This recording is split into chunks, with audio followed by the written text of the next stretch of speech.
Hi friends, welcome back to E S Appu tailoring. இந்த வீடியோவில் நம்ம என்ன பார்க்க போகிறோன்னா, ப்ளவுஸில் வந்து கைக்குள்ளி சைடு வந்து நமக்கு அந்த ப்ளஸ் சிம்பிள் வரும். அந்த ப்ளஸ் சிம்பிள் தான் நிறைய பேருக்கு கரெக்டாக வராது, மேலேயும் கீழேயுமா இருக்கும்.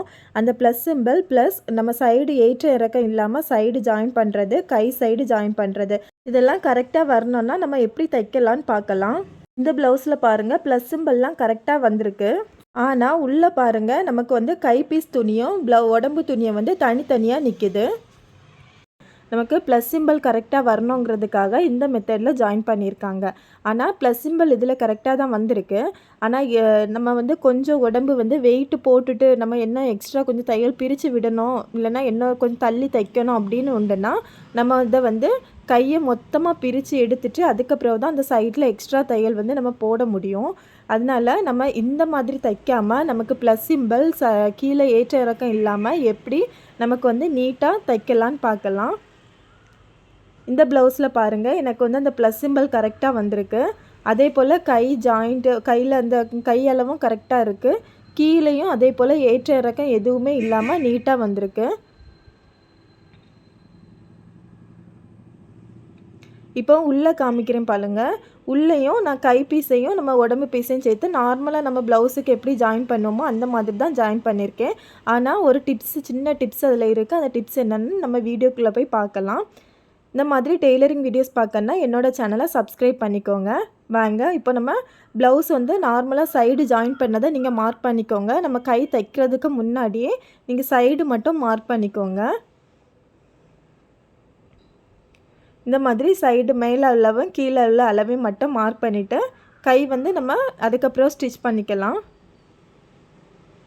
ஃபஸ்ட்டு கீழே இருந்து தையல் போட்டுக்கோங்க. அப்போ தான் நமக்கு கீழே ஜாயிண்ட்டும் கரெக்டாக வரும். கீழே இருந்து 2 துணியுமே இந்த மாதிரி ஒரே மாதிரி பிடிச்சிக்கோங்க. பிடிச்சிட்டு கீழே இருந்தே தையல் போட்டு எடுத்துக்கோங்க.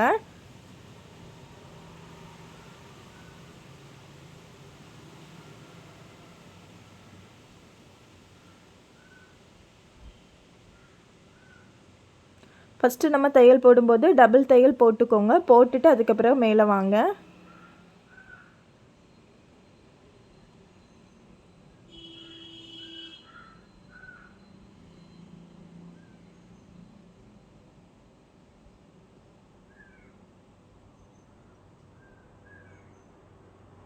இந்த மாதிரி நம்ம மார்க் பண்ண அளவில் கரெக்டாக வச்சுட்டு நீங்கள் வந்து தையல் போட்டுக்கோங்க. அதே போல் நம்ம மேலே வர போட்டுறக்கூடாது. அந்த கை சைடு இருந்து கீழே நான் இப்போ மார்க் பண்ணியிருக்க அளவு வர ஒரு இன்ச்சுக்கு விட்டுக்கோங்க.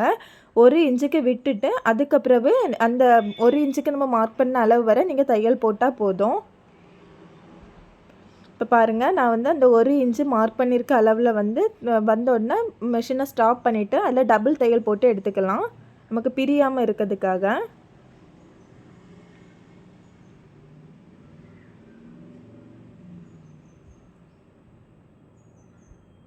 இந்த மாதிரி போட்டு எடுத்துக்கோங்க. இப்போ பாருங்கள், ஒரு தையல் போட்டால் போதும். அப்புறம் நம்ம வந்து ஸ்லீவ் ஜாயின் பண்ண பிறகு வந்து நம்ம அதுக்கப்புறம் எக்ஸ்ட்ரா எத்தனை தையல் வேணுமோ அதை போட்டுக்கலாம். இப்போ நமக்கு கை சைடு நமக்கு இப்படி தான் இருக்கும். பாதி நமக்கு ஓப்பனில் தான் இருக்கும். இப்போது நம்ம கீழே இருந்து மேலே வர ஜாயின் பண்ண பிறகு நமக்கு அந்த கைக்குழி சைடு வந்து ரெண்டுமே கரெக்டாக இருக்கான்னு ஒருக்கா செக் பண்ணிக்கோங்க. அப்படி கரெக்டாக இல்லாமல் ஒரு சைடு மட்டும் ஒரு 1/4 இன்ச்சுக்கு இல்லைருந்து ஒரு 1/2 இன்ச்சு வரை அதிகமாக இருந்ததுன்னா லைட்டாக கட் பண்ணி விட்டுக்கோங்க. அதனால் பிரச்சனை இல்லை. நமக்கு ரெண்டுமே கரெக்டான அளவில் இருக்கணும். அதை செக் பண்ணிக்கோங்க. அப்போ தான் நமக்கு அந்த ப்ளஸ் சிம்பலும் நமக்கு கரெக்டாக வரும். அடுத்து வந்து ஸ்லீவ் ஜாயின் பண்ணிக்கலாம். ஸ்லீவ் ஜாயின் பண்ணதுக்கு இப்படி நல்ல பக்கம் மாற்றி எடுத்துக்கோங்க. எடுத்துகிட்டு ஸ்லீவுக்கு நம்ம அந்த ஆரோ மார்க் வந்து நம்ம ஃப்ரண்ட் சைடு, ஆரோ மார்க்னால் நம்ம அந்த கைக்குழி குளிச்சு வெட்டியிருந்தது வந்து நமக்கு ஃப்ரண்ட் சைடு வர்றது மாதிரி வைக்கணும்.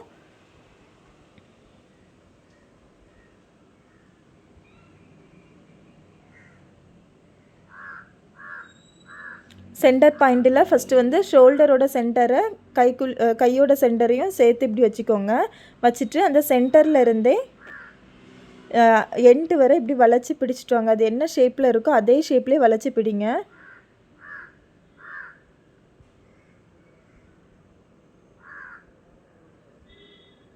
இப்படி பிடிச்சிட்டு வாங்க. பிடிச்சிட்டு வந்து நமக்கு எது வரை நிற்கிதோ அதில் இருந்து தையல் போட்டுக்கோங்க. நமக்கு வந்து ப்ளவுஸ் பீஸ் எக்ஸ்ட்ரா இருக்குன்னு கையை எங்கே தள்ளிடாதுங்க. நமக்கு கரெக்டாக அதுக்கப்புறம் வராது.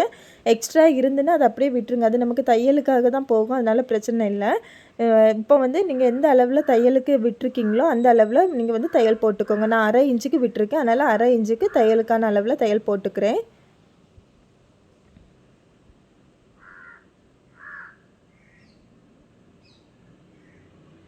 கரெக்டாக இந்த மாதிரி ப்ளவுஸையும் கையையும் சேர்த்து வச்சுட்டு நமக்கு வந்து நார்மலாக ப்ளவுஸு தைக்கிற மாதிரி தைச்சிக்கோங்க.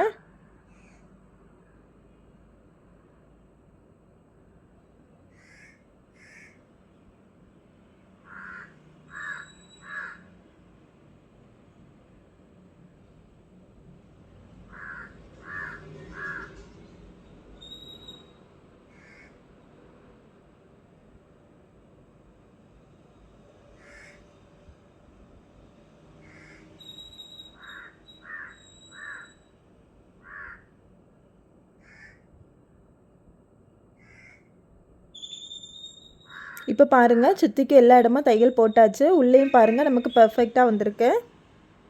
இதில் வந்து நம்ம ஒரு தையல் தான் போட்டிருக்கோம். இன்னொரு தையல் இன்னும் கொஞ்சம் ஸ்ட்ராங்காக இருக்கிறதுக்காக இன்னொரு தையல் கூட போட்டுக்கோங்க அதே அளவில்.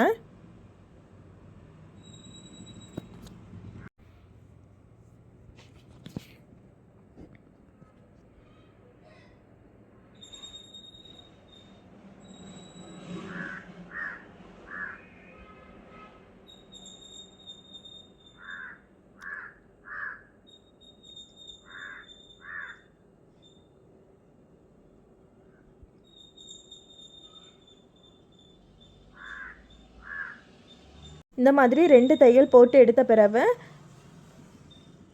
கையை வந்து சேர்த்து இப்படி 2ஆக சேர்த்து வச்சுக்கோங்க. நம்ம சைடில் அடுத்து ஜாயின் பண்ணுறதுக்கு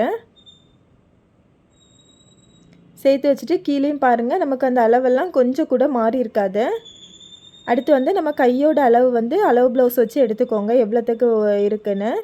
அளவு ப்ளவுஸ் எடுத்து அளவு ப்ளவுஸ்லேயும் அதே போல் கையை வந்து நீங்கள் அதுக்கு மேலே போட்டுக்கோங்க கரெக்டாக இருக்கான்னு.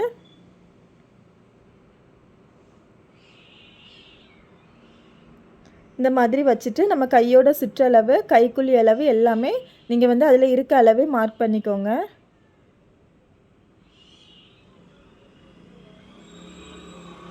இந்த மாதிரி மடக்கி வச்சுக்கோங்க. மடக்கி வச்சுட்டு நம்ம அந்த அளவை மார்க் பண்ணுங்கள். உங்களுக்கு கரெக்டாக அந்த லைன் வரும்.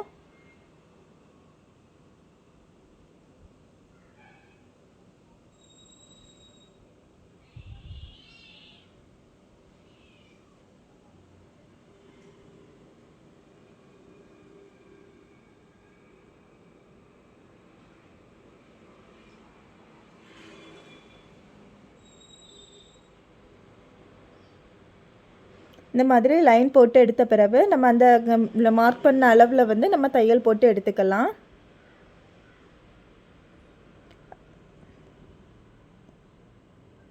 தையல் போடும்போது நம்ம கையும் ப்ளவுஸும் ஜாயிண்ட் ஆகிருக்கு. அந்த கை சைடு உள்ள துணி வந்து மேலே பார்த்து இருந்துன்னா மேலே பார்த்தே வச்சுக்கோங்க. கீழே பார்த்து இருந்துன்னா கீழே பார்த்தே வச்சுக்கோங்க. ஆனால் 2 சைடும் நமக்கு ஒன்று போல் தான் இருக்கணும். அந்த மாதிரி வச்சுக்கோங்க.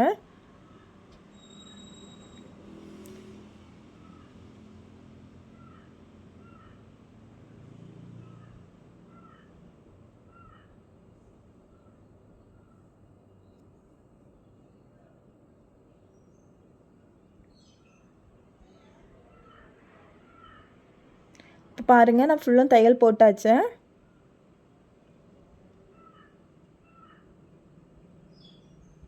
இப்போ உள்ளே மாற்றி காமிக்கிறேன் பாருங்கள். அந்த ப்ளஸ் சிம்பிள் எனக்கு கொஞ்சம் கூட மாறாமல் சூப்பராக வந்திருக்கு. ப்ளஸ் சிம்பிள் கீழேயும் அதே மாதிரி பாருங்கள். சைடு எந்த ஏற்ற இறக்கம் எதுவுமே இல்லாமல் நீட்டாக வந்திருக்கு. கையும் அதே போல் கை ஜாயின் பண்ணியிருக்க இடமும் நமக்கு வந்து எந்த இதுவுமே இல்லாமல் கரெக்டாக ஒரே அளவில் வந்திருக்கு. இந்த மாதிரி நம்ம சைடு ஜாயின் பண்ணுறதுனால நமக்கு வந்து அந்த கை துணியும் ப்ளவுஸ் துணியும் நம்ம ஃபஸ்ட்டு காமிச்ச ப்ளவுஸே மாதிரி தனித்தனியாக நிற்காது. நமக்கு உடம்பு கொஞ்சம் வெயிட் போட்டிருந்தாலும் நம்ம பிரிச்சுட்டு எக்ஸ்ட்ரா கொஞ்சம் தள்ளி வர போட்டுக்கலாம். அதனால எந்த பிரச்சனையுமே இருக்காது, நீட்டாக இருக்கும்.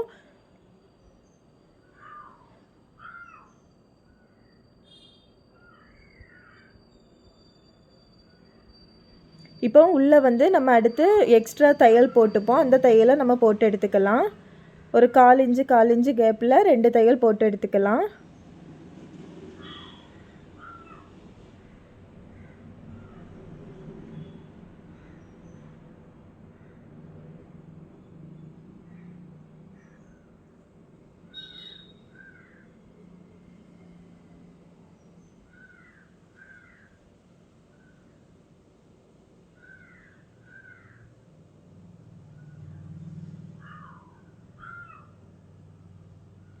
அதே போல் இன்னொரு தையலும் போட்டுக்கலாம்.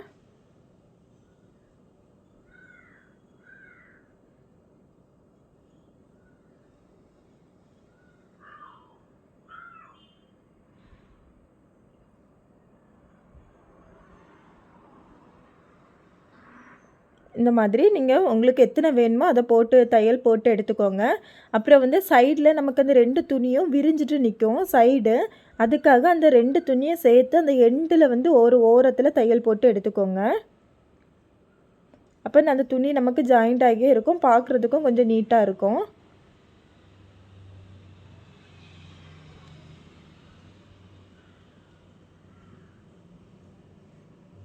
இந்த மாதிரி தையல் போட்டு எடுத்துட்டு நமக்கு எக்ஸ்ட்ரா இருக்க துணியை வந்து நீங்கள் கட் பண்ணி எடுத்துக்கலாம்.